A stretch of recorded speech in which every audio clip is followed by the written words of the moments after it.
Run it up, then run it back. Run it up, then run it back. Run it up, run it back. Run it up, then run it back. Happy Friday. Welcome to Run It Back. Bobby P is still in the house. How you feeling? Day one good? Yes, day one was great. Okay, all right. Well, you're back, and that's good. Basically a vet now. And then we've got Chandler representing the ATL. Come on, Lou! Thank you to my guy, Lou Will. By the way, remember when he said he would text us so we would all wear them at the same time? Lou Cornett, what up? He did not coordinate. 0 texts. Come on, you guys gotta know. They're up 2-1 in the... Why would we gotta know anything? 2-1 in the Seer. Okay, in the Seer, you know it rips. Before, though, however, we get to that Atlanta-New York game, we had some breaking news. Bobby's got a ball. Bobby, you being here right now when this happens is just kismet. So you have a new coach. Taylor Jenkins is official. Talk to me about group chat vibes. How are you feeling? I'm feeling good. Obviously, someone who's familiar with the franchise, familiar with what we're looking for, familiar with what we're trying to do and like where we're headed. Obviously, when you take on this job, it's not an easy job, you feel me? You know, it's a championship team with, you know, aspirations of winning a championship in a small market, so that kind of is already tough, you feel me, in that regard, but I'm super excited, you know, for what's to come and, you know, what's gonna happen. Have you talked to him yet? I haven't talked to him yet. Okay. I talked to John Horst, though, the GM, and he seems super thrilled and excited for what's to come, and, you know, that's all you can really, you know, just be prepared for. I mean, I got to think Taylor Jenkins was going to be up for jobs, so like this seems. Yeah, see, that's what I was talking to Bobby before the show. Like, if I'm a fan, if I'm a fan of Milwaukee Bucks, if I'm a season ticket holder, this now makes me hopeful that they figure out the Giannis situation and that Taylor Jenkins isn't taking this job to rebuild. In my opinion, again, I don't know anything, but if I'm Taylor Jenkins, I'm the hottest coach to be hired this summer. Portland's probably going to be up. Orlando might be up. New Orleans, like there's going to be some jobs. Yeah. And again, there's this big cloud over Milwaukee's head right now. As Giannis coming back, what are they going to do with that team? They have a lot of pieces that other teams would want. But this makes me feel that, you know, hopeful that Giannis is in a Bucks jersey now after everything that's happened, which is crazy. Yeah, me too, though. You guys gotta, you know, especially with, you know, Giannis just being, you know, the best player in franchise history, so much he's given to the city, MVPs, championships, and just giving his, you know, heart and soul to the team. Obviously, I don't think there's another superstar out there that plays with that type of grit, that type of fire each and every night like he does, putting his body on the line every night he step out there. So I think it would be real good if the Bucks can get him to, you know, stay in Milwaukee. Can you give us a little insight as to what the team group chat looked like? Right now, man, it's dead right now. Oh, wow. Yeah, obviously. Nothing? No, nothing right now, you know, obviously. You know, it's the end of the year. You know, we got a lot of guys on our team with player options, so we don't really know the outlook of our team, really. So just a different year, you know. We don't really have many guys on long-term deals. We got a lot of guys that's team option, player option, and so some guys are just focused on themselves right now. All right, so here's the big one. Shams is reporting that Giannis was not a part of the hiring process of Taylor Jenkins. Excuse me. You know Giannis ain't telling Shams nothing. Come on now, that can't be true. I don't think it's true either. Let me tell you something, and again, this is a different situation. Every team I've ever been a part of, and I'm sure the same with Lou and Bobby, the star player, the best players, they have juice. They have at least that respect and that clout to have the conversation of where the franchise is going, which coach, which assistant coach, which free agent. Even as far as the draft, I remember I was never a franchise player. My second year in Houston, I sat in the draft room during a draft with the Rockets. For real? Why? With Daryl Morey, because they just wanted an opinion of a current player, and it was a big free. What'd you say? Who y'all drafted that year? Yeah, what'd you get? We drafted Terrence Jones from Kentucky. Remember him? Yeah, lefty. Yeah. But like I'm saying, and when you're talking about a guy like Giannis and the Milwaukee Bucks, it's very hard for me to believe that he didn't have at least a conversation with front office or ownership. He literally hired the last 2 coaches. Exactly. What do? This is where Shams is really good at his job, and he knows stuff. I don't know how, but I'm not believing that but Giannis had nothing to do with it. Somebody lied to somebody. Can we say that? That's how it goes. That's how it goes out here. That's how it goes. That's how the drama starts, though. I still think this is going to be an interesting watch because I'm sure he had a part of it, but does that mean he stays?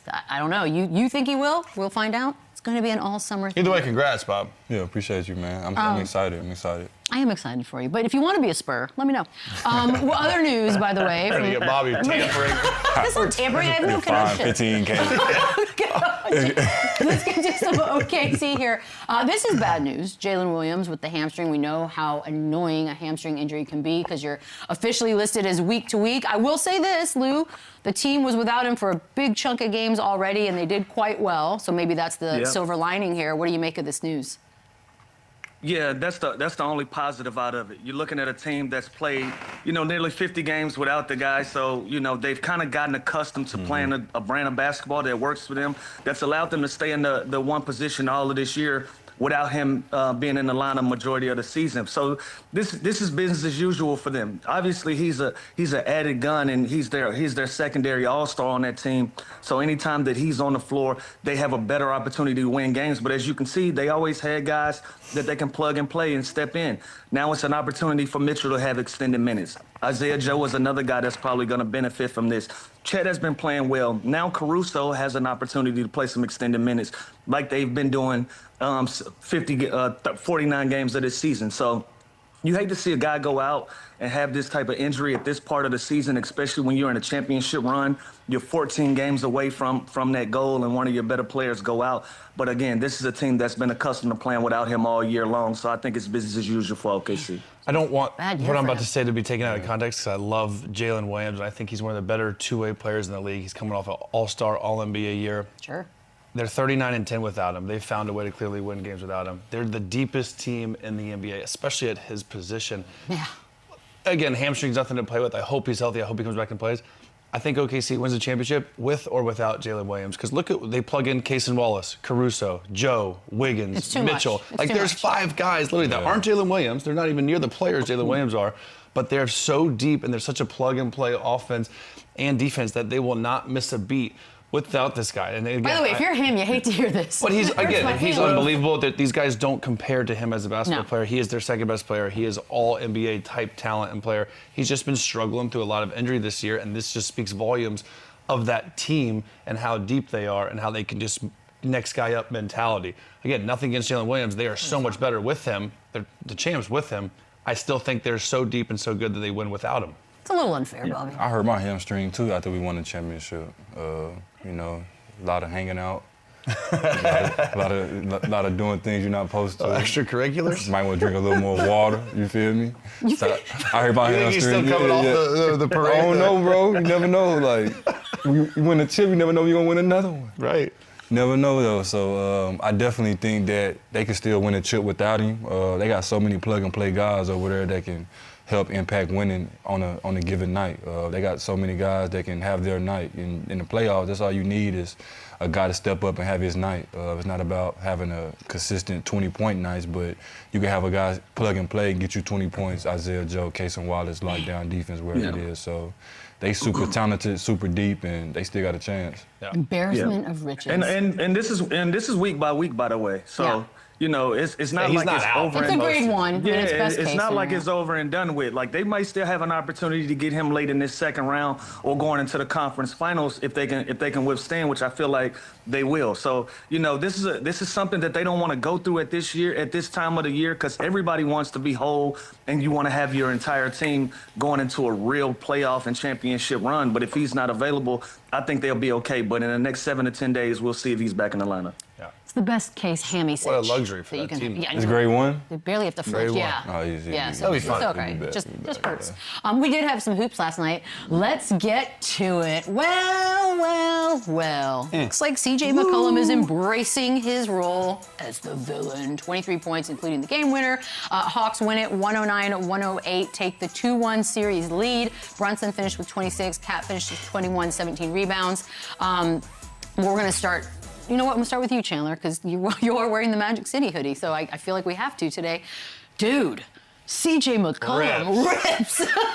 It's crazy. I don't want to say we forget, because I think we said last week he's averaged over 20 points, I think 11 straight years or something, or 11 years. The guy's unbelievable, and he gets to his spot. He's not the most athletic, fastest, strongest guy, but he's so crafty with the ball. You saw his pregame warm-up, what he does with the 2-ball dribble, and he has that thing on a string, and he's crafty. He uses his angles and his size. And this play right here, just what a beautiful, just like quick hitting play. Took 3 seconds off the clock, go up 1, too small. Like he is just, and he's poised. He's been in this situation before on a young team with not a lot of experience, really besides him, Gabe Vincent, maybe a couple other guys. Yeah. He is their vet guy. He is their game on the line, put the ball in his hands and let him go and close it out. And he did that, and he's so humble too. Like the way he talks afterwards, we're trying to make him a villain with the Knicks fans.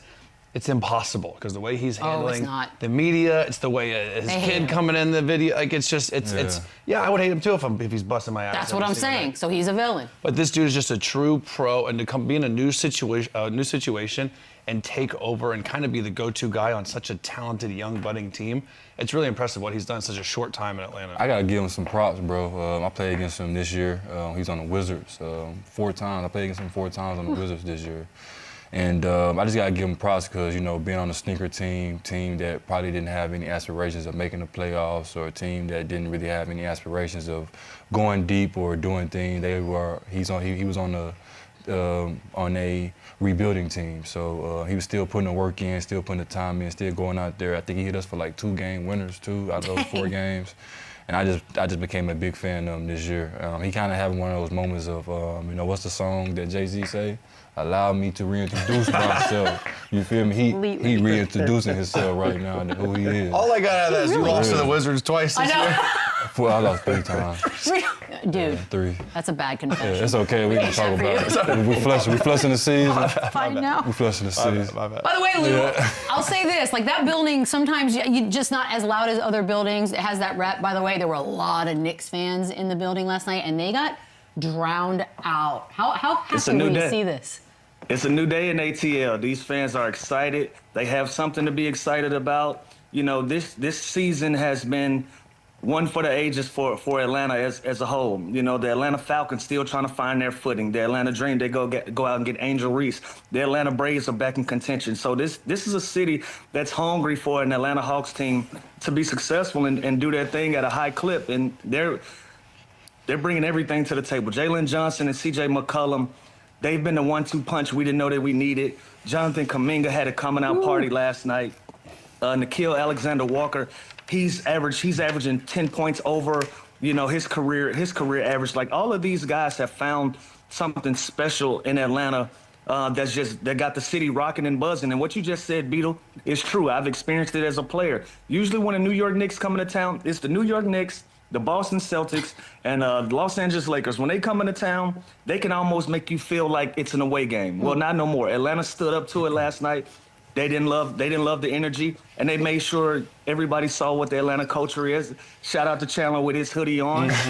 But it was a great win. I think the Atlanta Hawks, they've just found something in the New York Knicks that they've exposed that works for them. They keep the game going by second chance points, offensive rebounds, creating turnovers in the open court, running out, just attacking the rim. They see the weaknesses in their defense. Even the New York Knicks being in this drop coverage, allowing these guys to come off of screening rolls and play 2-on-1 or pull up for 3-pointers. They're exposing all of those things on the defensive end for the New York Knicks, and they were able to get away with another win last night, even though the Knicks came back from being 18 down. The Atlanta Hawks, they just are more intentional about their approach to this series, and it's worked for them so far than being up 2-1. Lou, the Knicks fans are so salty, they're calling me a homer when I played 6 games for the Hawks. Oh, my gosh. I'm more flattered you remembered I played on the Hawks. That is flattering. Calling me I didn't homer. know you did. So nobody's giving me a hard time. I guess they're not giving me a hard time at all. We might have messed up, though, Lou. We said Hawks in 6. What? Don't do that. What are you jinxing? You got the Hawks for? in 6, bro? We've had the Hawks in 6, and it might get a little shorter than that. I feel y'all. We're going to stay at 6. Lou's I staying got the 6. hoodie on. I'm feeling Yeah, good. you're out of control. Humble, man. Friday, We're you're going to nuts. stay at 6. I like it, but I tell you what, if they can get one more at home, we're having a different conversation, and it's going to be a lot of pressure on New York Knicks to show up. Oh, yeah, that 3-1 different. Yeah, they got to get a guy like Cat going early. Like in this series, Cat is averaging around 5.5, 6 points in the first half, and then he's going out in the second half averaging about 15 points. He got to find a way to get in this game early and be aggressive early so this team won't allow big leads like they did in this third game to allow the Hawks to withstand a run that they made at the end of the game. Mm-hmm. So Kenny Smith last night said that he sees shades of OKC 2.0 in this team, which is interesting because we've heard in that. Atlanta? Yeah, well, thank you. That was my response. Well, well, first of all, no. Start with no. The Thunder are the champs. The Thunder have been to the mountaintops. They are the best team in the NBA, and they've been that for a really long time, right? I see what he's saying with the youth, with the talent that they have. Yeah. They have 6 guys that are interchangeable, and they have a #1 pick last in the draft that's literally not even playing. They could do he's it again, getting by the way. DIP. So I understand what he's saying with the Johnsons, Kumingas, Daniels. Okongwu has gotten so much better while he's been there. Minutes make you stronger. Well, then that's a shade then. So, again, if we're talking a shade, fine, a shade. They're not... I mean, shades. They're not comparable, That's a shade. but I understand what he's saying, just the dynamic of the versatility and the depth and this like-sized guys where you can play 1 through 5. You can go small. You can go big. I heard Charles the other night saying that the Thunder can hurt you in so many different ways. They got the small lineup, the big lineup, and the medium lineup. So do the Hawks. So do the Atlanta Hawks. They can go super small and athletic. They can go big. They can go kind of a tweener group, but they have Jalen Johnson at the 4. They have a really versatile lineup, but to compare them to the champs is a little premature, but I understand what he's saying. I think we're just doing that a lot lately. No, I'm rolling because it's just shades. You got a young core, you got a young nucleus of a team that can build together and that can grow together. I think that's the part of it I'm gonna take out of it. Now, just comparing them pound for pound, I don't see it. But when you talk about young talent, you're talking about guys that's gonna do it by committee and a defensive-minded team. Like this Atlanta Hawks team, they got a lot of guys that take pride on the defensive end.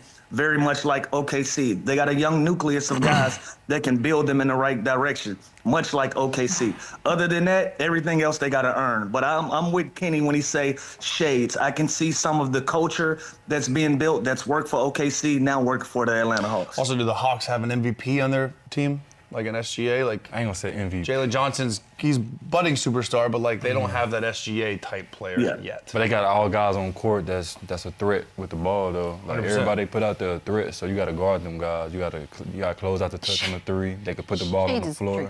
Shades is tricky. Shades is tricky. Because I've heard Spurs have shades of OKC 2.0. It's like shades is it's a pretty big amount. I gotta imagine Kuminga is just stoked. Oh, I'm stoked. After everything he went through. Shout out to Kuminga. They're home, and now he's balling with a chance to advance. He was a star last night. What a turnaround for my boy. Then them couple wings turn you up, boy. Bobby, what was in the club last night, Lou? We need first and last names.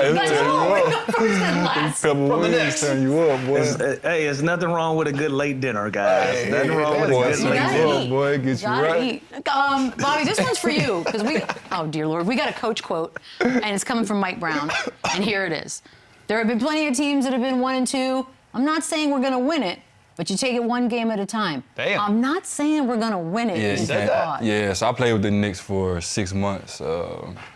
Can't say that. You know what I'm saying? Are you sure you didn't get sent on this quote? No. New York fans, Yikes. they'll turn on you real fast, and they will start to sense an urgency that that you're not the guy or that you don't believe anymore. I think just as a coach, you kind of just pour confidence into your guys that it's one game at a time. Obviously, we tip our hat to the Hawks tonight. They got us. We're gonna come back and regroup. Go to practice, watch some film, see some of the things that we did wrong, and adjust to the game plan. I think in the playoffs it's all about adjustments. Every game is going to be different, and obviously the Hawks are playing well. They're attacking certain guys on defense, and kind of eating off that. So they just got to adjust and get right. But I don't think they're out of it. But I don't like the quote though. Yeah. I don't want to take this out of context. I didn't see it or hear it, but this is some bullshit. Like the head coach saying this when you're down 1-2. All you got to do is win one game. Hold on, did you start with I don't want to take this out of context? Well, because I don't know what he. I'm just saying, I'm reading it. I don't know if he was halfway teasing or if he was joking or. But this is a crazy. They win Game 4. All the pressure goes back to Atlanta, and they now have home court advantage again in the Mecca. What the hell are we talking about? This is an outrageous quote that you shouldn't even think, let alone say out loud in the middle of a series when you have the more experienced veteran team. You are the higher seed. You had the home court advantage. Like, you cannot be saying And this. everybody see that, too. Like, come on. If I'm a player, I'm like this. Yeah, we see Do you that. say something if you're like Jalen Brunson? You'd be like, "Hey, coach, that was weird." What the hell is that about? Nah, you probably don't say nothing, though. I'm saying something. This is crazy, Bobby. In the middle of a series? Nah, too much friction. I'm the resident diplomat on the show. Yes, he is. I'm gonna go out on a limb and say maybe he just had a slip of tongue right here, because there's no way in hell that my coach is saying this in the way that this reads nasty. Like what Chandler just said it. I don't have a lot of context, but this reads nasty. I'm gonna give Coach Brown the benefit of the doubt and say this was a slip of tongue and he didn't mean what he said. Can you imagine if like Kat said this? We would be crucifying. You would be Like, crucifying. what? That'll make CNN. Oh my God! They're down. It's not like they're down 3-1. They're down 2-1. Like Maybe he's relax. just so I don't know. I actually have This no, is his way of no motivating. explanation. That is wrong message. It's also on the heels of that final play. Now, Quinn Snyder, there's the play, there's the C.J. McCollum, what turns out to be the game winner. Also 12 seconds left on the clock, and I think we're like, okay, that's time for New York to do something. And then there's whatever this is. This last play, final play, Brunson. Again, I mean, this was insane. This is just a weird play. It's a weird offense, weird play from the beginning. Obviously, they struggled getting the ball into Jalen. They want to get the ball to Jalen Brunson's hands there. The Hawks did a great job denying. Hart and Bridges struggled. Bridges wasn't even on the floor at the end of the game. He had 0 Bridges points. was awful. So their offense was a little. I did like Cat's McBride was energy. hooping, though. McBride was hooping. He should've had the last shot. OG He was should've had the unreal free. down the end of the stretch. I obviously felt like they're going to do what they always do, and they're going to give the ball to Jalen Brunson and 100%. hope him make a heroic play, which they did a great job denying him, and they didn't. But you just got to get a shot at the rim here. You can't have empty possession like this. But is it Mike Brown's fault? Well, I don't No. know. I mean, No? Wait, who's No. Okay, go ahead. I don't know. I see it different. I thought it was a clever play, but the Hawks are just locking up. Look, this is a backdoor look. Cat is supposed to pop, but they locking that. Now we're running a guy to a double. We're scrambling, nothing in the lane, and we're gonna finish the possession. I look at it different. I think it was a good play, but the Hawks made it look like it was a jumbled play just by them being active and being who they are. Look, this is a team that had 16 seconds on the clock. They scored and left 12 on the clock. That tells me that we have confidence in our ability to go get a stop. We didn't draw the clock down. We didn't wait for the last shot. We can score a bucket and we're gonna get a stop. That's what I saw. So we can blame Mike Brown and his quote and everything. But to me, that last possession was more about the Atlanta Hawks. From 1 through 5, they had guys on the floor that were active and made sure that New York wasn't going to get a clean look. They blew up the first 3 options of that play. So it led to Jalen Brunson trying to get to the baseline, and even on the baseline, they sent in another guy to make sure he doesn't even get a shot off. So that's what I saw in the last possession. I don't think this is a Mike Brown thing. Good offense, better defense, right? And again, they have that versatile lineup where they have Dyson Daniels, who's an all-NBA type defensive player. Sure. Who's denying Jalen Brunson. Then they have a Kongwu who's a 5 who can switch and stay in front of Jalen Brunson, who's very crafty and very hard to guard. So again, I agree with. I don't think this end of the game play is all on Mike Brown, but the fact that their offense is that potent and they can't get a shot at the rim is disappointing. And again, like Lou said, think about how fast Atlanta went. Because they don't care how much time was left. They're believing in our defense, and we're going to get a stop when we need to. I think it's a simple fix to this series, though, bro. I think Cat only averaging like 5, 6, 7 points in the first half. I think you got to activate him early in the first half. Get him some post touches down low. Let him see the ball go through, and then, play inside out. I think they kind of just play a lot of one-on-one with Brunson, and then, obviously Daniels and all those guys are great defenders. He going to make tough shots, but it's a tough living when you got to play one-on-one every time down the floor. So I think they just get some good inside-out game, you know what I'm saying, get Cat going a little bit, and then, let Brunson get out. Brunson going to get 20 shots anyway, so just get Cat going the first half, and then I think it kind of make it easier. I don't think nobody can guard Cat down there anyways. I agree with that. By the way, Boogie yesterday called Brunson a limited player, Lou. Do you agree with that? I don't know about limited. He just has a certain style of play. Like, he plays a lot of bully ball. He likes to get to the free throw line. He likes to play in his spots, and he likes to play with contact. When teams take that away, how much bag work does he have, if I'm understanding that right? Like, you look at C.J. McCollum. C.J. doesn't live at the free throw line, but he's a 1 dribble, 2 dribble. I can take you off the dribble guy. I can get in the lane. I got a float package. I got a fadeaway package. I got a pull-up package. I can shoot off the dribble. I can shoot standstill. Like, he has a different bag. So when you start talking about Jalen Brunson, his style of play is just different. I wouldn't call it limited. It's just a style of play that it relies so much on the defense, whether they're fouling him or whether they're giving him lanes, opposed to him just taking what's coming with the game. Sometimes he eats up a lot of the space in between him and his defender because he relishes off of a lot of contact, and he likes to see his options in that way. A lot of other guys around the league that can score 25 to 30 points in a night on average, they just got so many different weapons that they can go to. I don't see Jalen Brunson doing that because that's not his style. I wouldn't call it limited. I just think he has a unique style of play that if a team isn't fouling him, putting him on a free throw line or giving him those lanes to the rim where he can be aggressive and thrive off of contact, then it looks different for him. But I wouldn't call it limited. I also think Boogie was referring to, like, the fact that he's not a great defender when he said limited. I don't think he meant offensively. Okay. Remember we were talking about LeBron, top 10 post, and then yeah, that's fair. Well, this is the playoffs, and everything is going to get highlighted and spotlighted. And right now, these guys are playing 2-man ball. They're seeking Jalen Brunson out for these ISOs with C.J. McCollum.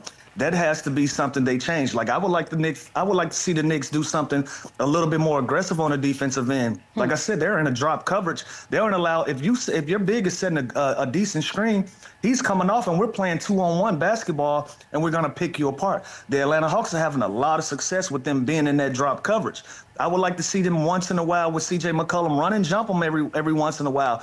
The possessions that they have ran and jump C.J. McCollum, he's turned it over. But they'll get one turnover and then go back to the drop. So, you know, I don't know what their game plan is, but I just know the Atlanta Hawks, they see weaknesses in these guys where they're putting their heads down and they're going to lay up the ball. As soon as the defense collapses, they're kicking it out for threes as well. The New York Knicks got to take something away. The Atlanta Hawks are too comfortable right now. So that's not just a Jalen Brunson thing. That's a New York Knicks thing. Well, I'm glad you mentioned the whole team. I would have to believe Mikal Bridges turned off his internet for the rest of today and hopefully tomorrow, because it's going to be a real bad place for him to go. 0 points, minus 26 in the game, 21 minutes he was in there. Bobby, that was... Again, anytime he has a bad day, we go back to those four picks that he was traded for, and it's like that was the worst thing ever. That was rough yesterday. Yeah, it is rough, but I think that sometimes as a hooper, you kind of want to sit in that disappointment for a couple of days. You feel me? Like, you know, especially if you like really love the game, if you really like intuitive about, you know, getting better and just, you know, winning the next game. Obviously, it's a series. Every game is going to be different. You know, this game I might not play well, but, you know, that doesn't affect how I play on Saturday when we see these guys again. So you just got to take it with a grain of salt. Obviously, you might not want to have that type of performance again, but I don't think that, you know, he can play any worse than that. You feel That's me? Fair. So I think the skies is on the limit for him, and he can get better. I rock with Mikal, though. Yeah, I agree. I think this is just a bad game. He wasn't brought there to be a bucket. You know what I mean? He's just a fit-in, versatile player that knows how to play alongside really good players. And again, 0 points in this, you know, postseason game, it's going to be magnified. But Mikal Bridges is such a great two-way player. He's one of those guys that necessarily his impact doesn't show up on the box score. This is just one you want to forget about. You want to have more impact than this because he's too good, versatile. And I feel like even offensively, last night he wasn't getting the passing lanes. He wasn't disrupting very much. Like, he could be doing other stuff besides score points, which is his value. And it's not fair to compare it to the trade from years ago, but that's reality. That's what's it's always. But also, this is what I said as well. Like, just playing like a lot of one-on-one with Brunson. Guys start standing around and just start watching. So they need to start like find a way to get guys off early. Like, just so guys can have some confidence in the second half shooting their shots. Sometimes when, you know, the first, second quarter is just about, you know what I'm saying, catching the rhythm, you know what I'm saying, seeing some shots go through the rim. And then when the second half comes, you already seen a couple go through. So now when it's passed out to you on a heavy contested three-point shot, you done seen a couple go through and it's an easier shot, rather than I ain't seen a shot go through and I get this shot. Now it's a pressure shot because I ain't seen one go through. So he's gonna have a career game in Hart wasn't much better either. Like, both these guys have to be much better for New York to have a chance. We had an entertainment moment last night, Lou. I'd like you to narrate the video that it's about to be played before you. Boo. Boosie Boo. Oh, no. Yeah, Boosie. Hey, I love the fact Boosie has become synonymous with the Atlanta Hawks. That tells you everything you need to know about our city. We love a good time. Look, Boosie fell short, but a guy that Chandler loves, my brother DC Young Fly. If we can find his video at some point in the show, he did better. No, DC Young Fly flushed it. He flushed it with 2 hands, then stared down the New York Knicks bench. So I like this. Boosie fell short, but I never known Boosie to be an athlete. I know he hooped some in middle school and high school like the rest of us. But DC Young Fly he's a real athlete. He was able to get on the rim. So we find that glad he didn't we got to show the Man, comparison. me too, man. Sure, a meniscus or ACL. I ain't gonna lie, Lou, man. You gonna be in Atlanta next week, man? I got to catch one of them Hawks games, man. That energy gonna be jumping. We can pull up together. Let's make it a field trip. Come on, man. Yeah, I gotta go with you, man. Make it a field trip, man. It looks fun. I gotta go with them Hawks games. I'm not gonna lie to you guys. Guys, we got to take a quick break. Might be round 2 by the time you get there, Okay, Bobby. well, there's that. I'm all in on the Hawks. Antonio Daniels on the other side. You're out of control. I'm an alumni. I'm a Hawks legend. I'm an alumni. I'm a Hawks legend. It's hilarious. Let me get a little more. I'm going all the way up. Everything I do, man, need to be major. Oh my goodness! Antonio Daniels. Can I get a little more? Young legs. Yo, what's up, AD? All right. What's going on? Do we love seeing those highlights? How do we feel about that? I do. That's a long time ago. I have moved on. Well, that's fine. I bet you can still do it. 3 kids. Oh God, you're not a villain. If you have kids and you're married, you're not a villain. You can't be. Those are the C.J. McCollum rules. That's right. That's what we're doing. That's debatable. I know it totally is debatable. Speaking of, by the way, we're jumping right in with that particular game. Atlanta going up 2-1 in that one. Here's the thing. You know it's the Knicks, so everything's going to be overblown and dramatic. So we're already thinking ahead to, oh my goodness, if Atlanta goes up 3-1. Is Mike Brown out? Are they blowing up the roster? Is Giannis gonna be a Knick, Bobby? like, what are we thinking here? Man, listen, these are all fair questions. But if you go back to the beginning of the year, I said this on our SiriusXM show. You can't think of a coach that was hired, especially a New York Knicks coach that was hired, that's ever been under more pressure than what Mike Brown entered. Because he took over for Thibs. Thibs was coming off their best year in 25-plus seasons. So Mike Brown, basically, it's finals or bust. There was nothing less that would be considered a successful season. It's crazy. It's a lot of pressure and hard for him to live up to. It's a tough gig to take. It is. For anyone, and much less under those circumstances. I'm wondering about the Jalen Brunson of it all. He's obviously a big-time hero in New York, but now there's some people that are sort of murmuring about too much him, not enough getting the other guys involved. I don't know if he's not trusting the other guys. Like, what do you think that problem is? Well, I mean, the thing is, this is something that's been an issue for a while. But if the playoffs reveal anything, everything is magnified. So when you're doing well, it's magnified. When you're struggling, it's magnified. Remember last year when the Knicks beat the Detroit Pistons and Jalen Brunson had Asir Thompson on skates and he hit that shot and everybody was going crazy, and then they went all the way to the Eastern Conference Finals? Yep. A lot of these narratives only present themselves after losses. That's it. But there are certain things, and I'm sure Lou, and I'm sure Bobby, and I'm sure Chandler, and DeMarcus will tell you, the playoffs, they expose a lot.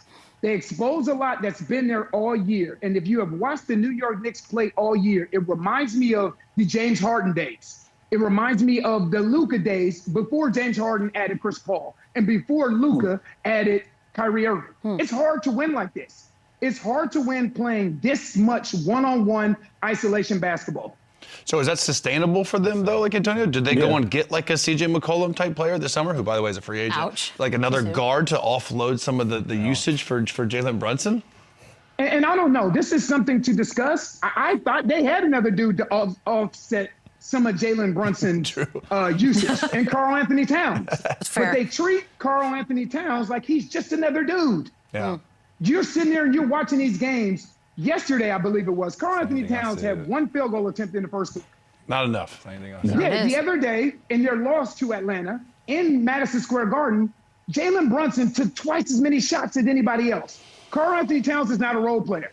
He is not a role player. He is an NBA All-Star. He is one of the most skilled bigs in the league. But if he becomes an afterthought, I feel like it's a lot easier to focus in on Jalen Brunson and defeat the Knicks. Dang. Yeah. AD, let me ask you this, because we've had this conversation. How much of that responsibility is Cat's, though? Like, because we've played with some guys, if 2-3 possessions, they don't get a touch, they letting you know, hey, bring that here. Bring me the ball. Yeah. How much responsibility of that is Cat's as well? I think it's tough. Like, Lou, I hear you, but everybody ain't built that way. Yeah. Everybody's not built to say, hey, listen, man, you know what? Give me that ball. I'm an all-star too, especially when Cat was traded into this situation. It would be different maybe if Jalen Brunson was traded into Minnesota, where Cat was drafted to. But when you're trading into this situation, it's like, look, I'm just trying to get in where I fit. I just want to make sure that things are okay. So you're not really trying to ruffle any feathers. You aren't trying to hurt any feelings. And plus, we saw what Jalen Brunson is capable of last year during their playoff run. I agree with what you're saying, too, but I also agree, as they're down 2-1, they need Cat to be Cat, not this second fiddle guy to Jalen Brunson. They need to have a balance. It's one of those scenarios when you come to somebody's house the first couple times you're a guest. After that, hey, now man, I'm not knocking. You can go get your own drink out the refrigerator. At some point, that got to wear off, and Cat got to be about business. Right. And so, I agree. I'm right there with you. I cannot agree. But it also comes down to, think about some of the bigs that you played with. There are bigs that I played with. I can remember playing with guys like Tyson Chandler. These kind of guys where the first play of the game was for that particular big, to get him involved early, because then he would run, he would screen, he would defend. Like, running plays for Jalen Brunson time after time after time, when you know he's going to get his attempt, you know he's going to get his usage rate. I never grasped the concept. Yeah. I would love to see a scenario where a guy like Karl Anthony Towns, he gets the first 3 or 4 touches of the game regardless, just to get him off and the New York Knicks off to an aggressive mind frame. Bobby Portis just said this. He's getting worked up over here. Same thing I said, man. Like, especially Antonio, you know how it is. Like, in the playoffs, like, all the marbles on the line, everybody watching you. So, you know, every game is pressured, every game is different, and every game, you know, these coaches going to make these proper adjustments to stop what the stars do or stop what certain guys do. We're going to take away certain things, and we're going to allow these things to happen and see if Buddy can make a shot right quick. We're going to take Brunson out the game. We're going to leave Mikal open maybe this one time, see if he can hit one. You know what I'm saying? So that's what coaches be doing, just a game plan against different guys. And I said that too. Like, Cat got to get going early, bro, especially in the playoffs, bro. Like, it's for all the marbles. Y'all the team that's supposed to win. I can tell you what I don't understand, though. I do not understand, for me, since we're talking about Karl Anthony Towns. And Lou and Chandler, you guys have played against this as well. And even Bobby, when you're handling the basketball. I don't understand them not taking the ball out of C.J. McCollum's hands. This drop coverage that they're playing in, as a guard, it gives you every possible offensive scenario. I can come off, I can shoot, I can get a full head of steam, I can survey the entire floor. I don't understand it. Yes, they're allowing a certified bucket getter and C.J. McCollum come off and have every possible offensive option to break them down, as opposed to simply trying to take the basketball out of his hands. Game 4, they basically should do what the Lakers did to KD, and they need to put the ball in Karl Anthony Towns' hands. The first play and even if he gets it back, he gets it at the end of the shot clock where he got to go a little quicker. But right 100%. Now, the first time I said, are they in a drop cut? I said, this is... They've been in that all year, though. And like, they're not making it, and they've had success with running and jumping him and getting the ball out of his hands. But they'll do it for a possession and then go back to the drop coverage. So, you know, I'm rooting for Atlanta, though, so stay in the drop. He's picking them apart. It's too easy for Atlanta's offense. But Antonio, Kenny Smith said that we might be seeing the OKC 2.0 version right now of the Atlanta Hawks, just with their youth.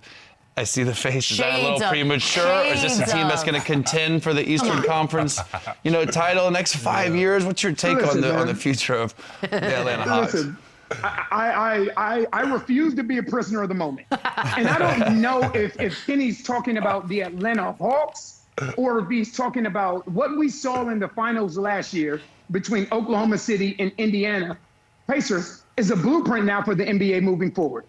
Because if we saw anything during the playoffs last year, especially during the finals, it basically comes down to depth and versatility. That's king and queen in the NBA now. Depth and versatility. For a while, it was who can shoot the most threes, who can take the most threes. Now it's about depth and versatility.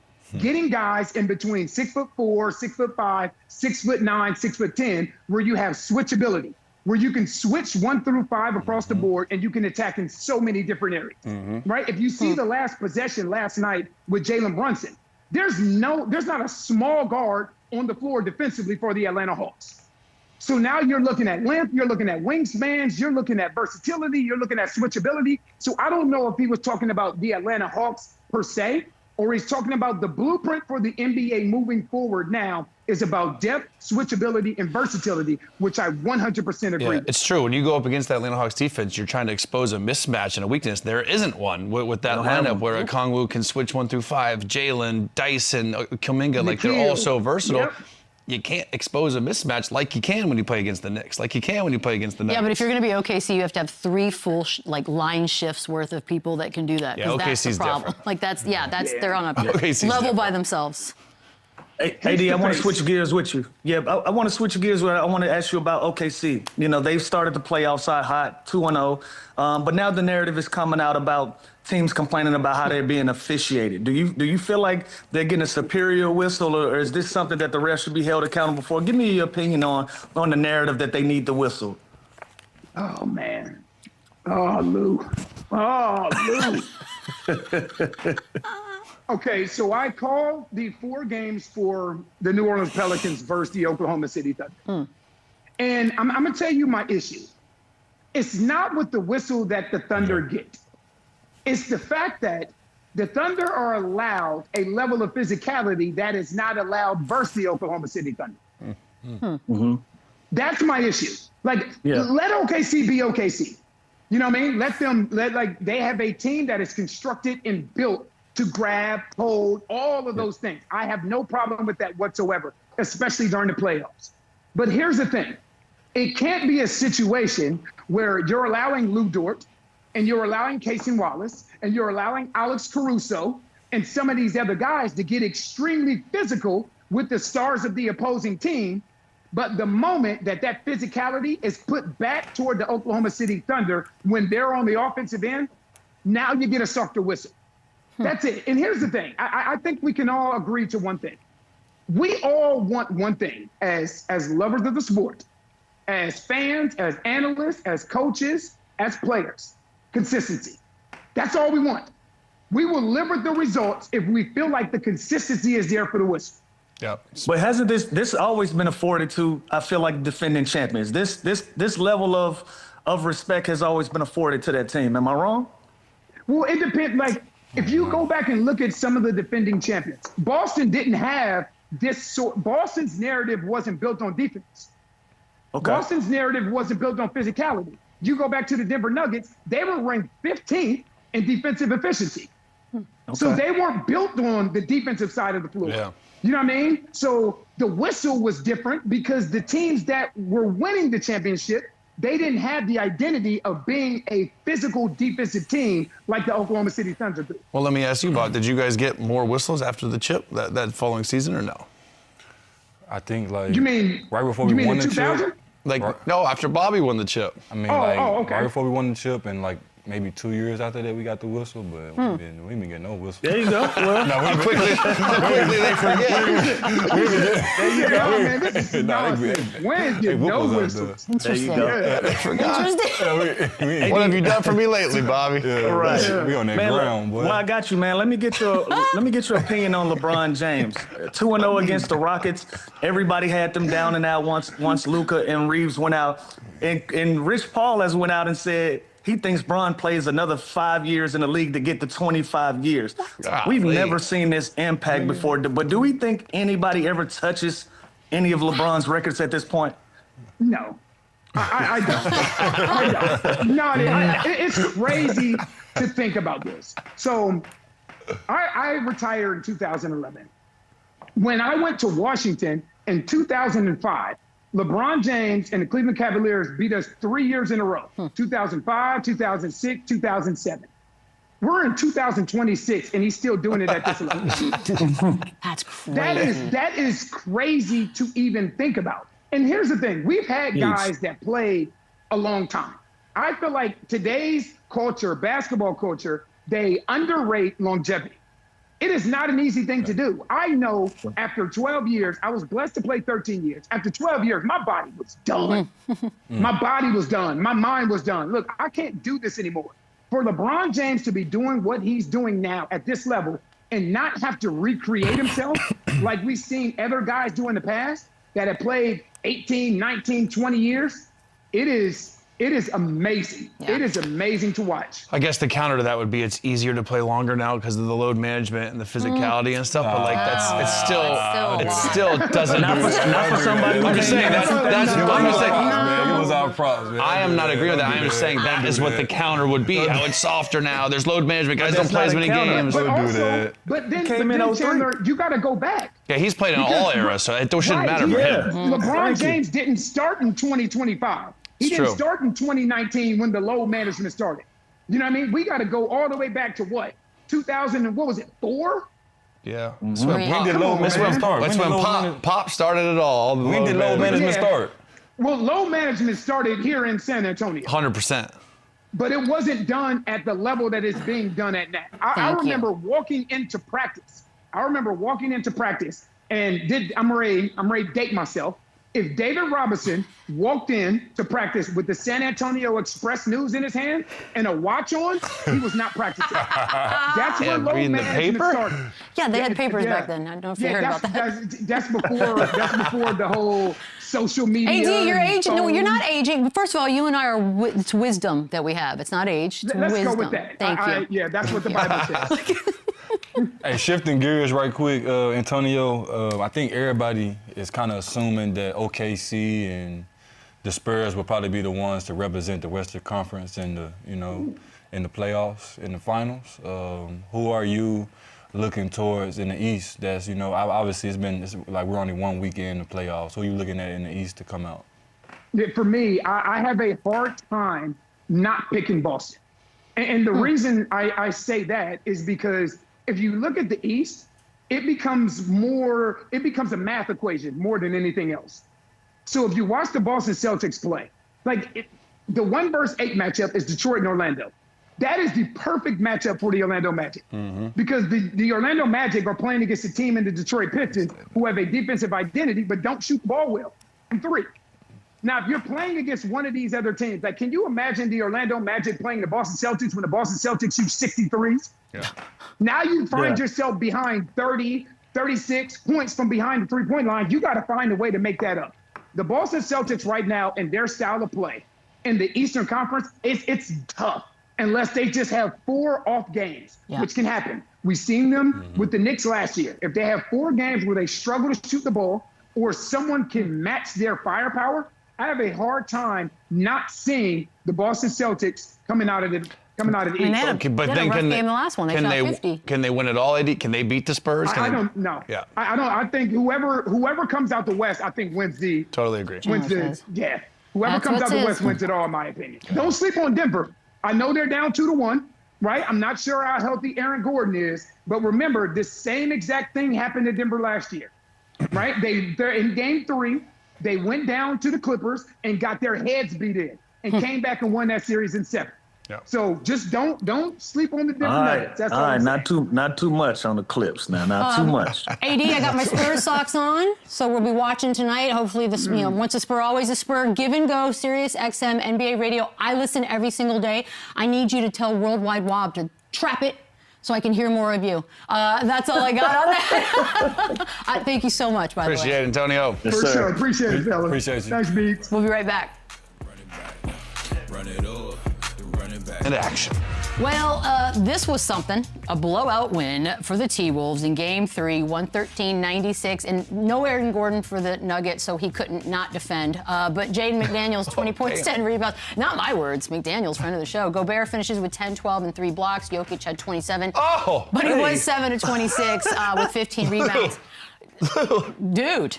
This guy's that's all I got. This guy's my favorite player in the NBA. Yes, friend of the show. We were talking about bulletin board material. We talking about a guy giving a team something to be motivated about. He stood on business. He stood 10 toes. Jay McDaniels said this team couldn't guard. And look at these highlights. Every highlight, he is putting his head down, going straight to the rim. Look at him. And he's daring these guys to stay in front of him.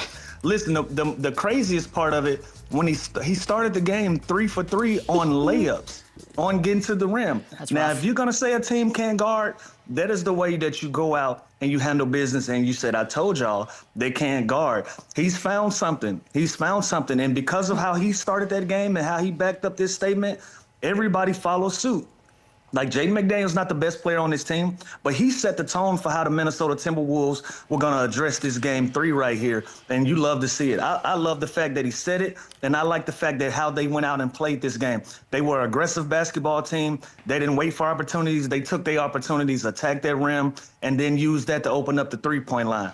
Big time win for these guys, man. He told us exactly what he was going to do, and then did it on the show. And then did it. And then on the interview after the game, he named them Aaron Gordon, horrible defender, Jamal Murray. He named all of it, and then just went at all of them downhill after naming them by name. The guy is unbelievable. I also saw him pick up 2 or 3 different guys in the same possession, full court, just running back and forth. The dude does not get tired. His conditioning is insane. His length and his height with his foot speed is unbelievable with the versatility of the way he guards. And he slashes and scores, doesn't take bad shots. He's one of my favorite players in the NBA. Wow. Also, shout out to Ayo and Rudy Gobert. The job that he's doing on Jokic. Ayo was incredible last night. Oh, my God. And then Rudy, the one-on-one defense, he's guarding Jokic so well, which we all know is a very tall task, that they don't have to double team. Yeah. They literally do not have to double team because he can hold his ground. He can make it difficult with his length. Jokic, again, 27-15. If you saw that and you didn't watch the game, you would think Jokic had a good game. He had a horrible game, and he was 7 for 26, and that was to do with Rudy Gobert. So those 3 X factors are why they won this game. We all talk about Ant. Julius Randle's had a great year. Those 3 dudes are the difference maker in this entire series. DiVincenzo, too. DiVincenzo's been great. Ant has been great. Ant doesn't even seem himself. Bones Highland comes in, gets back. Like, they're just stacked. I like they swag, man, as a team. Yeah. Like, it's certain teams in the league that you can tell, like, these guys hang out, these guys really like each other. It's their mental fortitude. Obviously, you know what I'm saying, you lose the first game, you come back, win game 2 and 3. On the road and then at home. But it's kind of good to see these guys protect home court in game 3 and then go out there and just, get the dub. Obviously, in the playoffs, it's always tough, especially against, it's the Jokic. Like, it's Jokic. You know what I'm saying? But, these guys stood on business. How many games? Again, I don't want to be short-sighted. I think it's going 7. How many games? I think it's going 7. I think Minnesota and 6. Antonio said Antonio said he's seen this before with the Denver Nuggets. I've never seen them be attacked like this. That's the problem that I have. Them being attacked and this team having so much confidence in matching up against them. That's what I'm worried about. I don't know if this is the same team from last year. It's going to be tough without Aaron Gordon and without Peyton Watson. Those two valuable, versatile players. Without them, I don't think they have a chance. Yeah. Bobby, this has been absolutely awesome. We appreciate you getting up. We know it's I hate I wasn't there, Bobby, but you know. It's all good. You invited me to your crib and then you weren't here. There you go. But thanks for the hoodie, though. Good job, Lou. That's going to do it for us. It's Friday. Everyone be safe out there. Enjoy the games. Except for you, Jim.